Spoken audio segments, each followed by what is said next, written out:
ভেস্তে গেছে ইরান এবং যুক্তরাষ্ট্র এবং যুক্তরাষ্ট্রের যে জারজ সন্তান ইসরায়েলের ষড়যন্ত্রের আলোচনা মেক অর ব্রেক।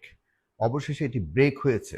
কেন ব্রেক হয়েছে, কেন ভেস্তে গেছে, কেন ভেঙেছে, এর মূল কারণ আমি বলছি শেষের দিকে। তবে একটি জিনিস আপনারা দেখেছেন, ইরান কিন্তু ফ্রম দ্য ডে ওয়ান, যখন থেকে আলোচনার জন্য পাকিস্তান অনুরোধ করেছে পাকিস্তানের মাধ্যমে, তখন থেকেই ইরান বলেছে যে হ্যাঁ, আমরা বিশ্ববাসীর জন্য, বিশ্ববাসীর কাছে আমাদের অবস্থান স্পষ্ট করার জন্য আমরা 10টি শর্তের উপরে রাজি হচ্ছি ঠিকই, কিন্তু কোনো ধরনের বিশ্বাস আমাদের যুক্তরাষ্ট্রের প্রতি নেই।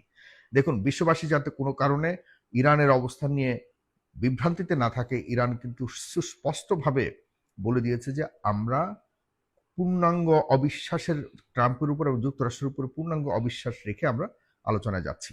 সেটি হয়েছে। কেন আলোচনাটা ভেস্তে গেল?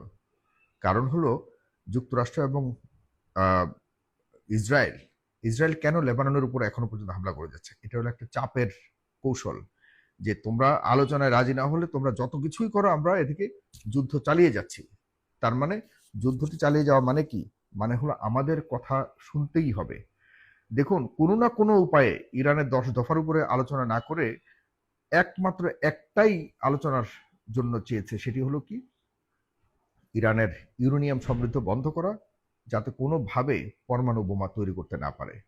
এটি ছিল একমাত্র মানে সিদ্ধান্ত, অথবা একমাত্র চাপিয়ে দেওয়া নিয়ন্ত্রণের প্রভাব। কারণ যদি এই সিদ্ধান্ত যদি মানাতে পারে, তাহলে এই অঞ্চলে, এই রেজিয়নে একমাত্র ইসরায়েল থাকবে হলো পরমাণু বোমার অধিকারী, আর কেউই এই অঞ্চলে নিয়ন্ত্রণ করতে পারবে না। এটাকে মেকশিওর করবার জন্য যে একমাত্র ভয় ছিল ইরান কেন পরমাণু বোমা তৈরি করবে। ইরান তো পরমাণু বোমা তৈরি করা মানে হলো এই অঞ্চলের একটা বড় ধরনের হুমকি যুক্তরাষ্ট্র এবং তার যার সন্তান ইসরায়েলের জন্য। সেটি যাতে না করতে পারে, কোনো না কোনো উপায়ে যখন দেখেছে যে স্থলযুদ্ধে ভয়ঙ্করভাবে গুহারা হারবে, তখন স্থলযুদ্ধ করেনি। এর আগে কয়েকটি হুমকি দিয়েছে, এর আগে যত ধরনের কৌশল অবলম্বন করেছে, যে ক্ষমতাধীন যারা আছে তাদেরকে মেরে ফেলবে, তাদেরকে ক্ষমতা থেকে হটিয়ে ফেলবে। এরপর বোরকা টোরকার ইতিহাস দিয়ে ওই ইরানের মধ্যে কোনো ধরনের মানুষ স্বাধীনভাবে চলতে পারে না, নারীরা স্বাধীন নয়, নারীদেরকে আটকে রেখেছে, জিম্মি করে রাখে, এই ধরনের কথা বলে ওই দেশের মানুষকে রাস্তায় নামার জন্য চেষ্টা করেছে। বিশ্ববাসীকে বিভিন্নভাবে বিভ্রান্ত করে তাদের ইরানের উপরে স্যাংশন দেওয়ার জন্য তারা দেখা যাচ্ছে মানবাধিকার লঙ্ঘিত হচ্ছে ইরানে, এই ধরনের বহু বছর ধরে কত কিছু। দেখেন, 1979 সালের পর থেকে আপনাদের মাথায় রাখতে হবে, এই প্রথম যত কিছুই করেছে ইরান কোথাও কখনোই মাথা নত করেনি। এই প্রথম পাকিস্তানের অনুরোধে এই প্রথম ইরান রাজি হয়েছে যুক্তরাষ্ট্রের শীর্ষ পর্যায়ের, এরকম শীর্ষ পর্যায়ের নেতাদের সাথে বসতে, শান্তি আলোচনা করতে। এর আগে কিন্তু কখনোই, যত চাপই এসছিল, কখনোই রাজি হয়নি। এখন ইরান রাজি না হওয়ার বিষয়ে ভালো মন্দ এটি যদি আমরা বিশ্লেষণ করি, তাহলে দেখুন, একমাত্র ইরানের কাছেই পরমাণু শক্তি রয়েছে, এটা জানে যুক্তরাষ্ট্র, এবং এটার জন্য সবচেয়ে বেশি হুমকিতে থাকবে কে? ইসরায়েল। কারণ ইসরায়েলের কাছে পরমাণু শক্তি আছে। ইসরায়েল কোনোভাবেই চাচ্ছে না যে এই অঞ্চলে আর কেউ পরমাণু শক্তিধর হোক। ইসরায়েলের কথা রাখতে গিয়ে, এবং ইসরায়েল মানে কি? যুক্তরাষ্ট্র। যুক্তরাষ্ট্র এই অঞ্চলের শক্তিটাকে যদি ইমপ্লিমেন্ট করতে চায়, ব্যবহার করতে চায়, নিয়ন্ত্রণ করতে চায়, তাহলে এখানে একটা জারজ সন্তান নিয়ন্ত্রক রয়েছে, যাদের জীবনের বিনিময়ে কিন্তু যুক্তরাষ্ট্র এখানে সবসময় আমাদের মধ্যপ্রাচ্যের দেশগুলোর উপরে ছড়ি ঘোরাতে পারবে। এটি করবার জন্য একমাত্র এই আলোচনার মূল উদ্দেশ্য ছিল যে আমরা যেহেতু সরাসরি কোনো ধরনের যুদ্ধে বিজয় লাভ করতে পারছি না, সুতরাং একটাই উপায় আছে, সেটা হলো পাকিস্তানের পা ধরে পাকিস্তানকে কোনো না কোনোভাবে, আর পাকিস্তান তো ভাই বোঝেন, একটু লোভ দেখাইছে, যুক্তরাষ্ট্রের সাথে একটু হালকা লোভ দেখালে তারা তো সবার আগে দৌড় দেওয়া পাবলিক চলে গেছে আলোচনার জন্য কোনো না কোনো উপায় বের করে। এরপর দেখা যাচ্ছে যে রাজি করিয়েছে ইরানকে, কিন্তু ইরান নিজেদের কথার বাহিরে কোনোভাবে আলোচনা করবে না বলে সাফ জানিয়ে দিয়েছে। যে কারণে 10 দফা দিয়েছিল, সেই 10 দফার বাহিরে গিয়ে দেখা যাচ্ছে জেডি ভ্যান্স, মানে হলো মার্কিন উপ উপ রাষ্ট্রপতি, যিনি ভাইস প্রেসিডেন্ট, যিনি, তিনি আজকে একটু আগে ইসলামাবাদে প্রায় 21 ঘন্টা আলোচনার পর সে বলেছে, ভাই এই আলোচনা করে লাভ নাই, আমরা বলেছিলাম ইউরেনিয়াম সমৃদ্ধ বন্ধ করতে হবে, তারা সেটাতে রাজি হচ্ছে না। সেটাতে রাজি তারা কেন হবে রে ভাই? তোমরা তো চেয়েছই একমাত্র এটাই, যে তাদের ইউরেনিয়াম সমৃদ্ধটাকে নিয়ন্ত্রণ করতে। সুতরাং নিয়ন্ত্রণ করতে পারছো না, তোমাদের এই পয়েন্টের উপরে আলোচনা করছে না ইরান। ইরানের কথা একটাই ছিল, যে 10টা দফা দিয়েছে, সেটি হলো তাদেরকে যা যা বলেছে এর আগে, আপনারা, আমি আর রিপিট করতে চাই না।